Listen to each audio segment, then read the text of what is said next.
Hello, and welcome to an all-new series, Piney's Pokemon Adventure. There was a similar series I was doing, but I've decided to restart with a few new changes. Change number 1 is that I'm starting with Generation 3 instead of Generation 1. This is because I realized if I were to continue down the path I started, I wouldn't see any of my valued team members again until around Generation 7. This is less than stellar for obvious reasons. The second reason is that I've got new ideas for how to improve the series and make it more engaging, and I can't afford a large tonal shift in the middle of something ongoing. This series is going to, hopefully, follow me all the way into the current era of Pokemon games.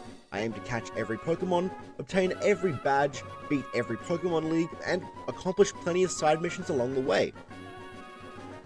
The main game I'm going to be using for footage is Emerald, as Ruby and Sapphire are going to be played in a more portable form factor, on my homebrewed 3DS, for my own convenience. Emerald is also the game I'm going to be focusing my Pokedex efforts on, although I will strive to catch as much as humanly possible in the other two games as well. With that explanation out of the way, it's time to begin Piney's Pokemon Adventure. After Professor Birch introduces me to the world of Pokemon, I begin my journey in the back of a moving van. After exiting, it's revealed that we have just moved into the town of Littleroot.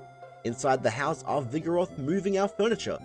I always enjoyed this specific moment of the game. It really hammers home the idea of humans and Pokemon living side by side, so much so that the Pokemon have jobs and likely tuition debt to pay off.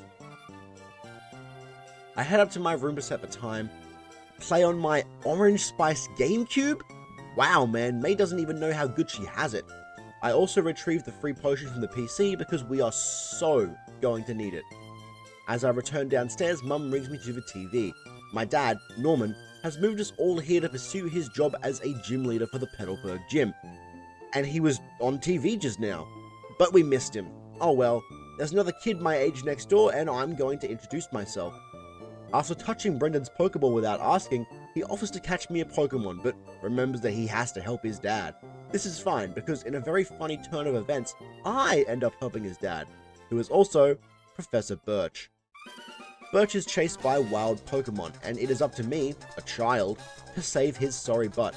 This is where I get to choose between 3 starter Pokemon: Treecko, Torchic, and Mudkip. Treecko and its evolutions are pretty good for a special attack and speed, although it remains monotype for the entire game. Considering that this is a region full of water types, and that the legendary for Sapphire is Kyogre, another water type, I'm choosing Treecko in Sapphire. I wanted to go with something grass-themed for his nickname, and I decided on Lawn because it sounds like the word lawn. Torchic and its evolutions are all absolute powerhouses in their own right. Although in a region full of water types, it isn't the most practical Pokemon for exploration. Team Magma has a lot of dark types in their teams, which is great because Blaziken is part fighting type. This is one of the primary reasons I'm choosing Torchic for Ruby, and naming it Kicklet because its kicks are literally ablaze. Mudkip and its evolutions are considered the objective best choices for Generation 3. A water ground type with incredible stats and an overpowered move pool. Count me in! Because Emerald is the harder game among its counterparts, and Mudkip makes all 3 games miles easier, I'm choosing Mudkip for Emerald. My Mudkip is named Lotto. Why? Because Axolotl and he's my lucky guy, like the lottery, Axolotl, or Lotto for short. After I take out the vicious and savage Zigzagoon that Birch for some reason had such a large problem dealing with, he takes me to his lab and tells me to battle Brendan. Yeah, okay, I just saved your life and now you want me to kick your son's butt? Sure thing, buddy.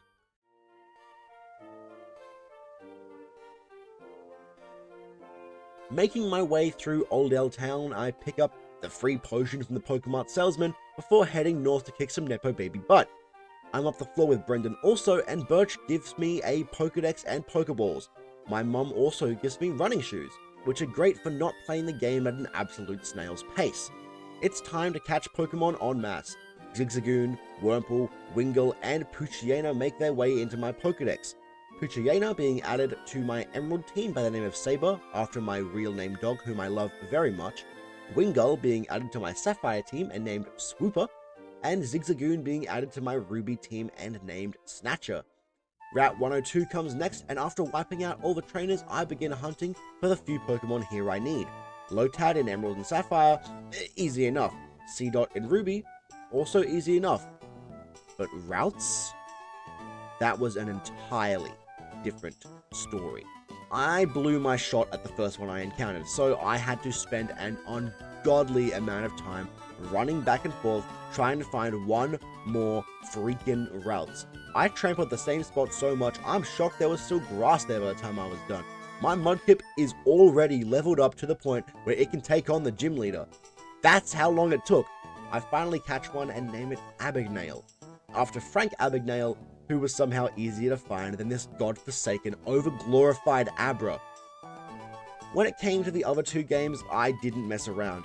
I got an Ultra Ball in both of them from Zigzagoon's pickup ability, and I got routes in both of them first try. Then, it's time to meet Dad in the Petalburg gym. Finally. He instructs me to follow this lanky kid Wally to catch his first Pokemon. That's all well and good. My primary issue is the fact that this little jerk got a route first try. What an actual show-off! My dad instructs me to head to Rustboro City to fight Roxanne. On my way out of Petalburg, some weird guy hassles me, something about looking for exceptional trainers. Yet whatever, man. Next episode, I guess I'm exploring Petalburg Woods and fighting Roxanne. I'll see you there.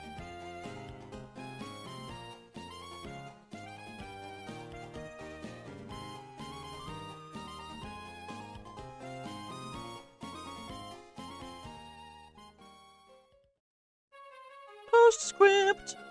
Welcome to Postscript. After recording the footage for Emerald, I decided I wouldn't progress any further until the video actually came out, but there was still plenty I could do. Postscript is dedicated to documenting anything interesting that happens in that little area of time. In Route 102, I neglected to hunt for Surskit in Ruby and Sapphire or Seedot in Emerald. This is because they are 1% encounters, and I really don't want to do that when I know I could get them sometime later. But after I finished recording, I thought I might as well grind and hunt for the little guy at the same time. So I found one in Ruby less than 10 minutes after I finished recording. I decided to add the little guy to the team with the name Dewey. I also quite quickly found the other two in their respective games. It seems I wildly underestimated my own ability. In other news, I tried my hand at connecting Pokemon Emerald to Pokemon Box for the GameCube, only to find out that I need to have defeated the Elite Four to be able to use it in this game, unlike in Ruby and Sapphire where you can do it simply upon getting a hold of the Pokedex. This really sucks because you can get a free Swablu for every save file you connect to Pokemon Box, and now Emerald has to go without. I will be sure to redeem my free Swablu in Ruby and Sapphire at the start of next week though. The only other thing that I have to put here is that I grinded every single Pokemon, not just my team members, but the ones I caught for the decks as well, to level 10, leading to the first evolutions of these games being both the final stages of the Whirlpool line. That's all for Postscript. See you next week.